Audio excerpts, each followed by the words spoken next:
A gold wedding band glinting in the corner of a stranger's Instagram post, the engraving still clearly visible after 12 years underwater.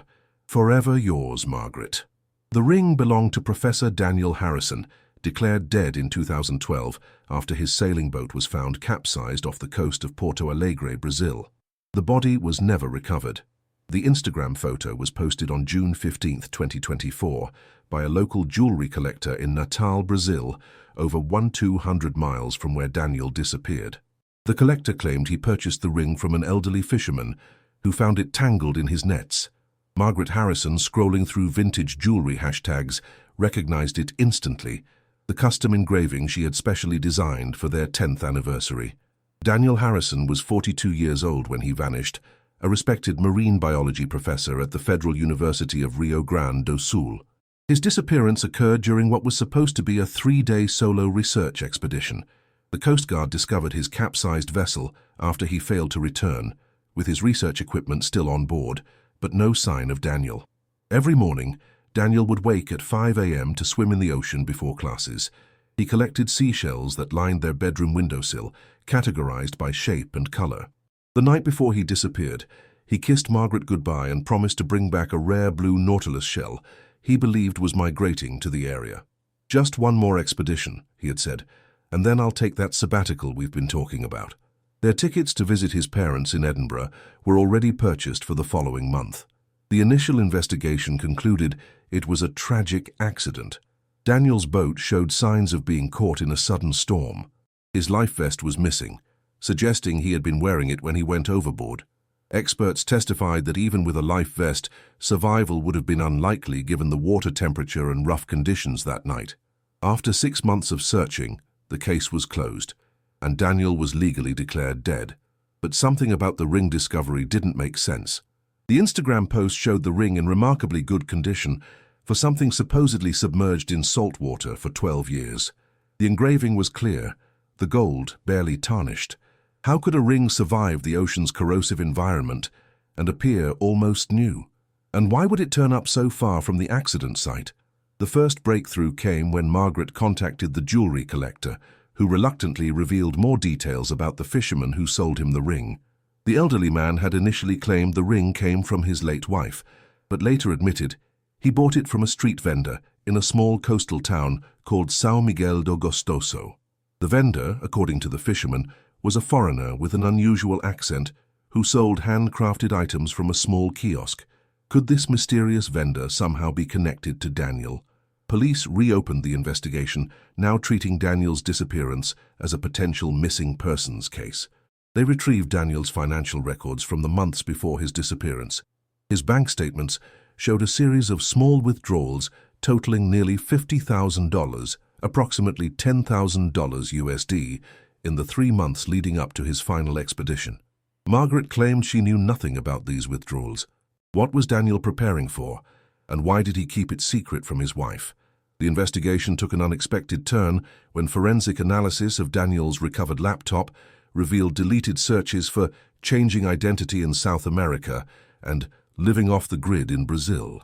These searches dated back nearly 8 months before his disappearance. Even more disturbing, emails recovered from a secret account showed correspondence with someone named Marcos discussing starting over and leaving everything behind. The last email, sent just 2 days before Daniel's disappearance, contained only the words, "It's time." By this point, approximately 7 minutes into our narrative, the case transformed from a tragic accident to something far more sinister.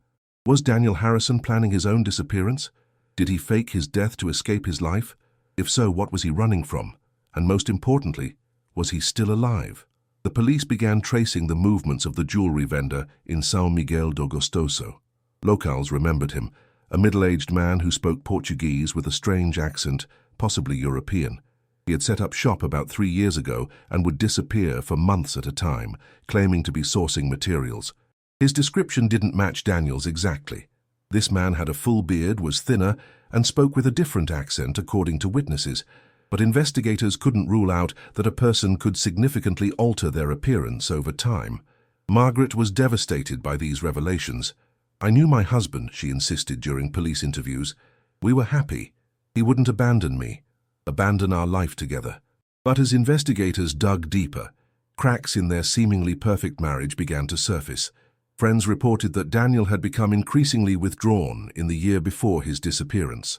A colleague mentioned an intense argument he'd overheard between Daniel and an unknown caller, during which Daniel had said, "You can't keep threatening me.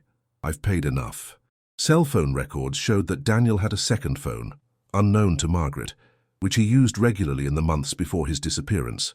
The last signal from this phone came not from the location where his boat was found, but from a marina 30 miles south, where a small passenger ferry departed daily for coastal towns further north.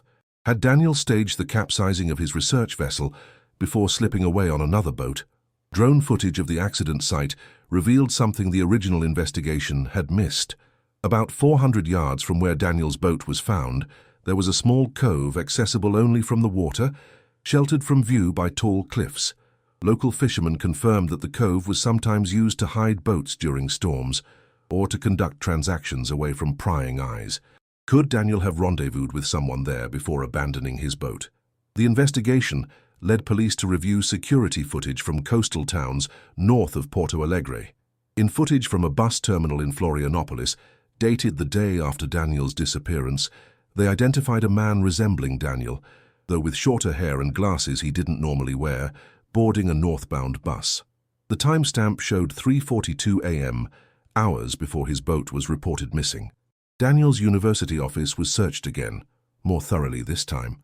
Behind a loosened brick in the back of his storage closet, investigators found a sealed plastic bag containing $20,000 in cash, a handwritten list of small coastal towns, including São Miguel do Gostoso, and a photograph of Daniel standing with an unidentified man in front of what appeared to be a small beachfront property.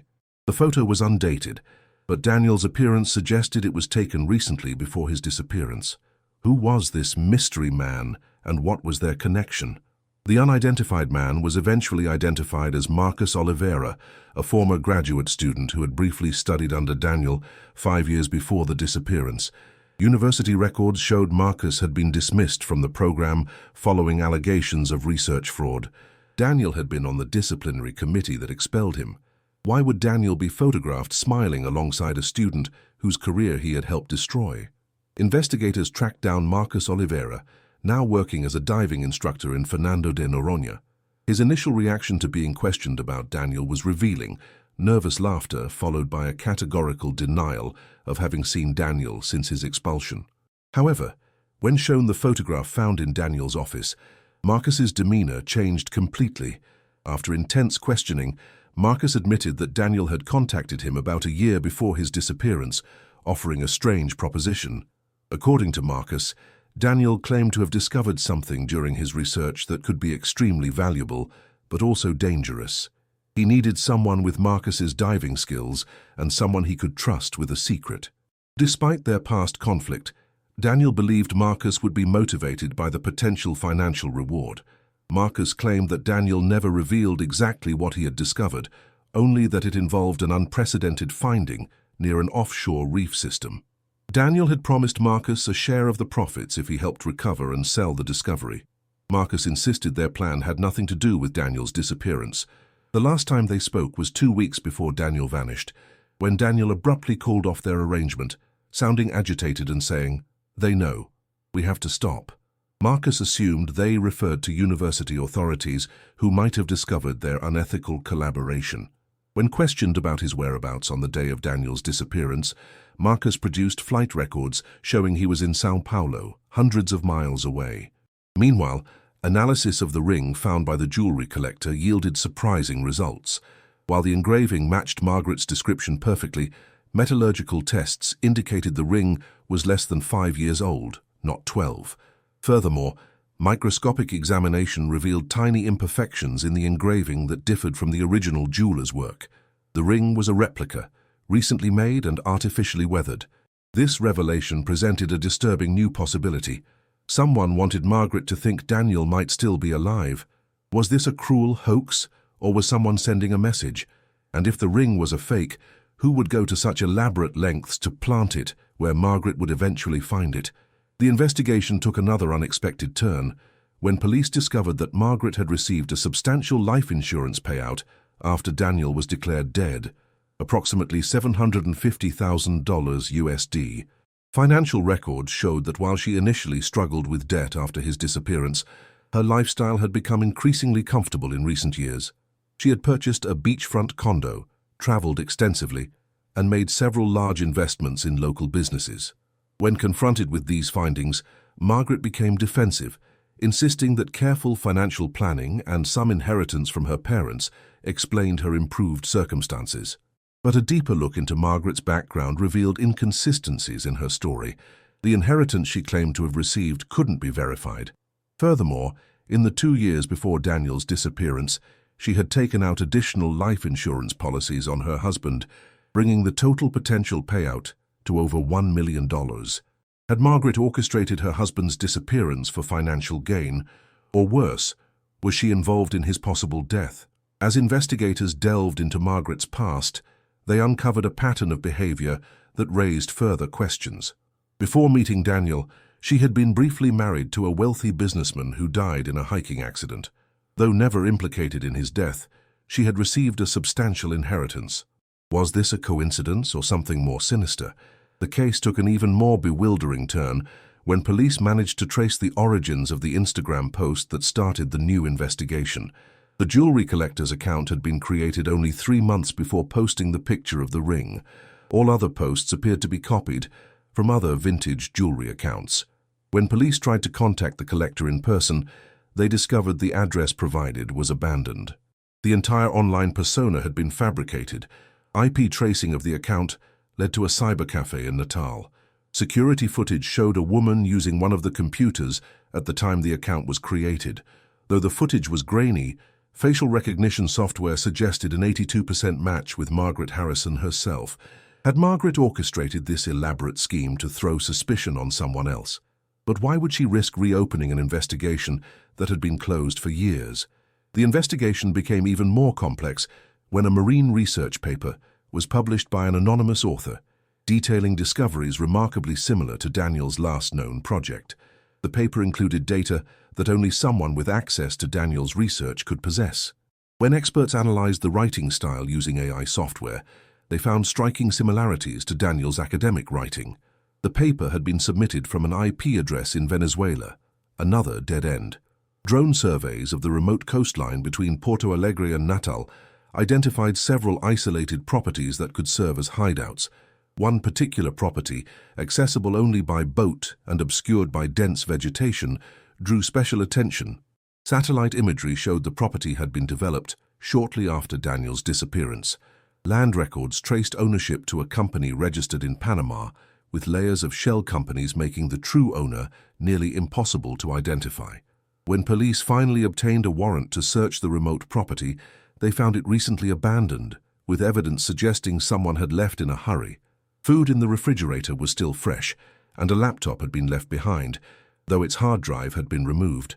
Most tellingly, they discovered a small laboratory setup with marine research equipment similar to what Daniel had used in his university work.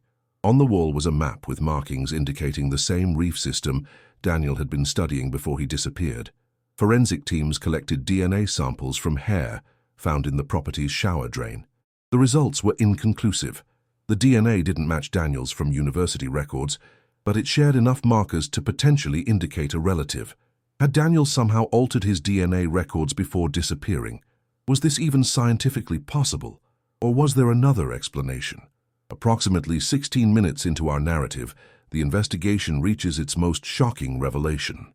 While processing evidence from the abandoned property, investigators discovered a hidden compartment beneath the floorboards. Inside was a waterproof case containing a journal, a USB drive, and recent photographs of Margaret with an unknown man. The journal, written in what handwriting experts confirmed was Daniel's, contained entries dated as recently as 3 months ago. The journal detailed an incredible story. Daniel had indeed discovered something valuable during his research, a previously unknown marine organism with remarkable pharmaceutical properties. Initial tests suggested compounds from this organism could potentially revolutionize cancer treatment. Rather than publishing his findings through the university, where he would receive minimal recognition and compensation, Daniel had decided to develop the discovery privately. However, he soon realized others had become aware of his discovery. Daniel wrote of receiving threatening phone calls and being followed. He believed a pharmaceutical company had somehow learned about his research and wanted to either steal it or prevent it from ever reaching the market, as it could threaten their existing profitable treatments. The journal described how Daniel had planned an elaborate disappearance to protect both himself and his research. He had intended to eventually bring Margaret into his new life once he had secured patents and ensured their safety, but things had gone terribly wrong. The final journal entries revealed that Daniel had discovered Margaret was involved with the very people threatening him. He had found evidence that she had been feeding information to a pharmaceutical executive with whom she was having an affair, the same unidentified man from the recent photographs. The journal ended abruptly with a chilling entry.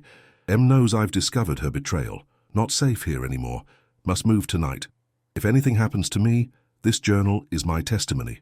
The USB drive contained video files, including one of Daniel speaking directly to the camera, dated just 2 months ago. In the video, an older but recognizable Daniel explained everything: his discovery, his fear, his staged disappearance, and his eventual discovery of Margaret's betrayal. He claimed to have evidence that Margaret and her lover had planned to have him killed once he had fully developed the marine compound, so they could patent it themselves. The video ended with Daniel saying he was relocating again, but would be contacting authorities soon with comprehensive evidence. Police immediately moved to arrest Margaret Harrison, but discovered she had fled her residence hours after being questioned about the Instagram account. International alerts were issued, and her passport was flagged, but she had already crossed the border into Argentina using a false identity. The unidentified man from the photographs was identified as Robert Chen, an executive with a major pharmaceutical company that specialized in cancer treatments. He too had disappeared. A global manhunt ensued, with Interpol issuing red notices for both Margaret Harrison and Robert Chen. Banking records revealed that Chen's company had been funneling millions into offshore accounts accessible to Margaret, dating back to before Daniel's disappearance. The conspiracy was larger and had been in motion longer than anyone had suspected. Meanwhile, the search for Daniel Harrison intensified. Was he still alive? Had he managed to escape before Margaret and Chen discovered his hideout, or had they found him first? The abandoned property showed no signs of violence, but Daniel's current whereabouts remained unknown. 3 weeks after the journal discovery, a small fishing boat reported finding a body floating off the coast near the Brazilian-Venezuelan border. The body was male, middle-aged, and bore signs of both drowning and blunt force trauma to the head. Initial DNA testing was inconclusive due to the body's condition, but dental records were being compared to Daniel's university health files. As the investigation reached its climax, Margaret Harrison was finally apprehended at a private airstrip in Paraguay, attempting to board a chartered plane to an undisclosed location. Robert Chen was not with her, and she claimed not to know his whereabouts. In her possession were multiple passports with different identities, over $200,000 in cash, and a tablet containing encrypted communications. Under intense interrogation, Margaret finally confessed to parts of the conspiracy. She admitted to having an affair with Robert Chen, who had approached her after learning about Daniel's research. Chen's company stood to lose billions if Daniel's discovery reached the market, as it would render their most profitable cancer drugs obsolete. Margaret claimed she had only intended to spy on Daniel's research for Chen, not harm her husband.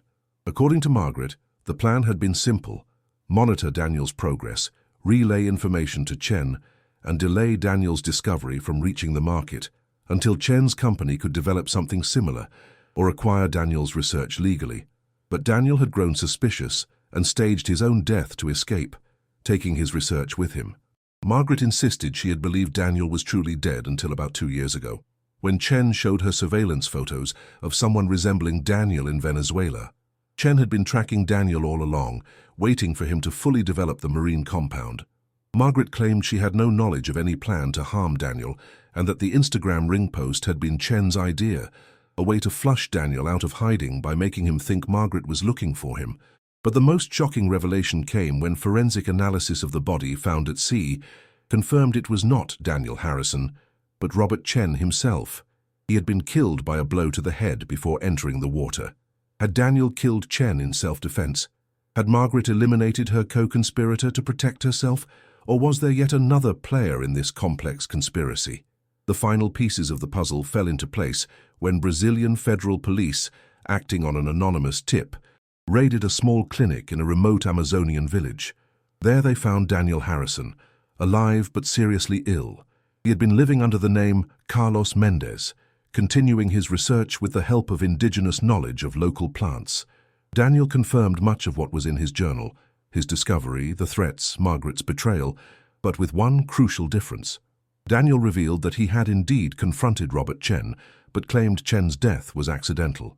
During their confrontation on Chen's boat, a struggle ensued and Chen fell, striking his head on equipment before falling overboard. Daniel insisted he had tried to save Chen but was unsuccessful. Fearing no one would believe his version of events, especially given his history of faking his own death, he had fled deeper into hiding. As for Margaret, Daniel expressed both anger and pity. He described how their marriage had been failing long before his discovery, with Margaret growing increasingly dissatisfied with academic life and the financial limitations it imposed. When Chen approached her with promises of wealth in exchange for information, she had seen an opportunity for the lifestyle she desired. The marine compound that had started the entire chain of events proved to be as revolutionary as Daniel had believed. Preliminary clinical tests showed it was effective against multiple forms of cancer with minimal side effects. The intellectual property rights became the subject of intense legal battles, with the university, the government, and various pharmaceutical companies all staking claims. Daniel Harrison faced charges related to faking his own death, insurance fraud, and potential manslaughter in Chen's death, though he maintained it was accidental. Margaret Harrison was charged with conspiracy, fraud, and accessory to attempted murder, based on encrypted messages recovered from her tablet that contradicted her claim of ignorance about plans to harm Daniel. The impact of the case extended far beyond the individuals involved. It exposed the lengths to which pharmaceutical companies might go to protect their profits, even at the expense of life-saving treatments. It revealed the vulnerabilities in systems designed to protect valuable intellectual property, particularly in scientific research, and it demonstrated how easily digital technology could be used to create false narratives and manipulate investigations. The coastal community where Daniel had been hiding embraced him as a hero, despite his flaws and the charges against him.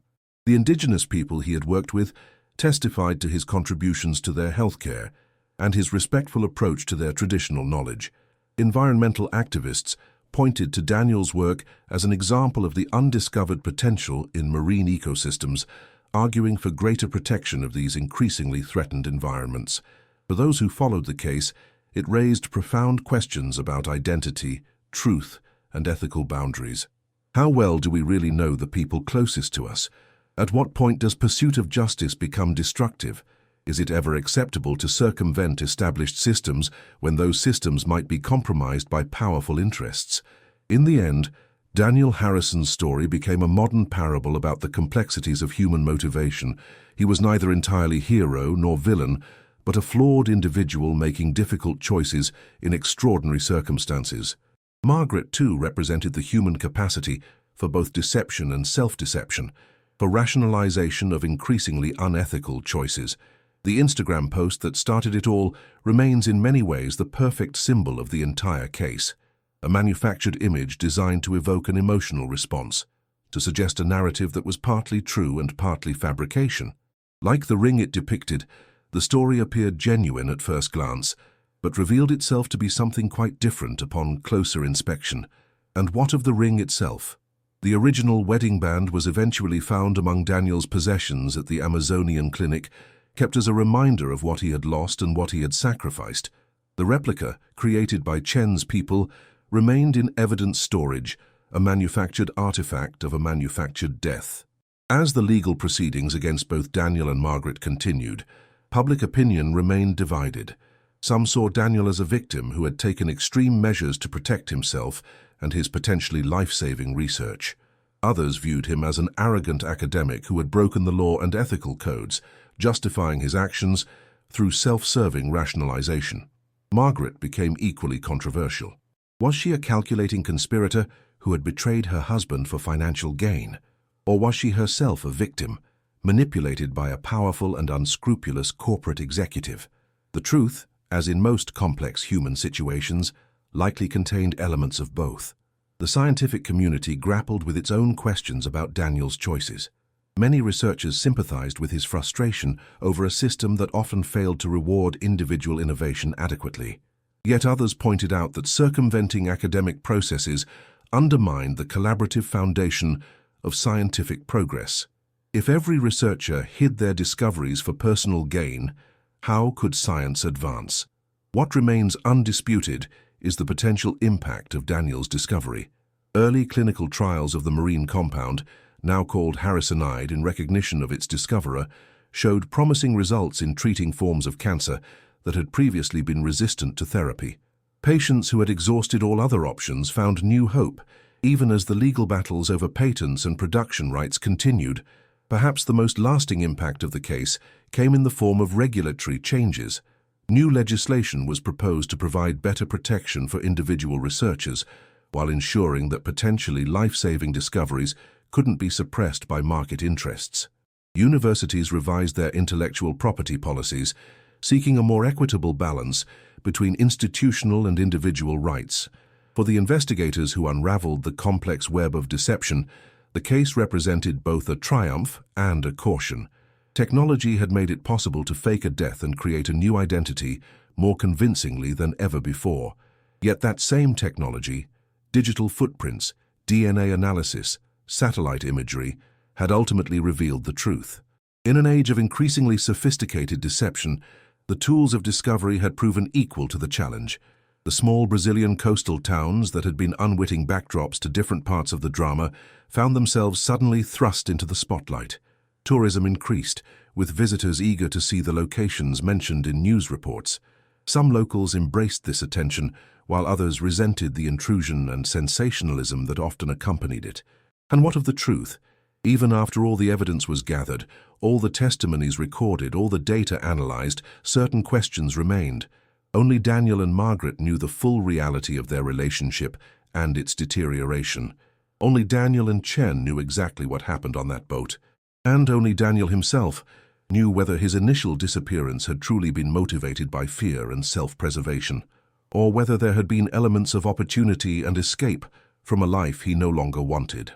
In the final analysis, the case of Daniel Harrison demonstrates how the line between victim and perpetrator can blur, how truth and deception can intertwine, and how the stories we tell ourselves to justify our actions can gradually replace our understanding of reality.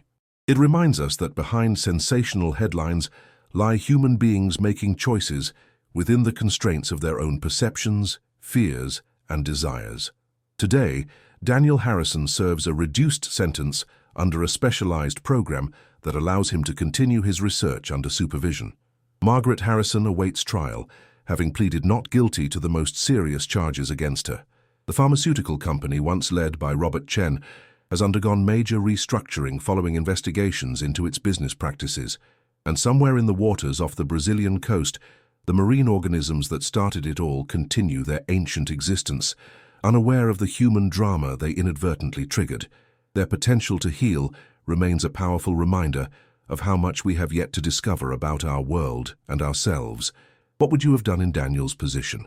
Would you have trusted the system to protect you and your discovery? Or would you, like Daniel, have chosen to disappear, to create a new truth when the existing one became too dangerous?